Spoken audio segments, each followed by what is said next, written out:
اللہ کے نام سے جو سراسر رحمت ہے، جس کی شفقت ابدی ہے۔ کیا تمہیں اس آفت کی خبر پہنچی ہے جو پورے عالم پر چھا جائے گی؟ کتنے چہرے اس دن اترے ہوئے ہوں گے، نڈھال تھکے ہارے اور دہتی آگ میں پڑیں گے۔ انہیں ایک کھولتے ہوئے چشمے کا پانی پلایا جائے گا۔ ان کے لیے جاڑ کانٹوں کے سوا کوئی کھانا نہ ہوگا جو نہ توانا کرے گا نہ بھوک مٹائے گا۔ اس کے برخلاف کتنے چہرے اس دن پر رونق ہوں گے، اپنی صحیح پر راضی، اونچے باغ میں، وہاں کوئی بےہودہ بات نہ سنیں گے۔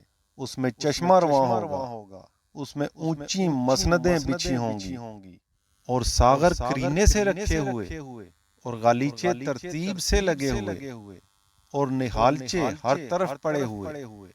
یہ نہیں مانتے تو کیا اونٹوں کو نہیں دیکھتے کہ کیسے بنائے گئے، اور آسمان کو نہیں دیکھتے کہ کیسے اٹھایا گیا، اور پہاڑوں کو نہیں دیکھتے کہ کیسے جمائے گئے، اور زمین کو نہیں دیکھتے کہ کیسی بچھائی گئی۔ اس کے باوجود نہیں مانتے تو تم یاد دہانی کرا دو، اے پیغمبر، تم یاد دہانی کرانے والے ہی ہو، تم ان پر کوئی داروغہ نہیں ہو۔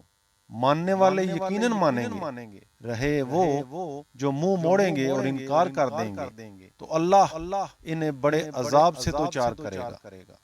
یقیناً انہیں ہمارے پاس ہی پلٹنا ہے، پھر ان کا حساب بھی ہماری ہی ذمہ داری ہے۔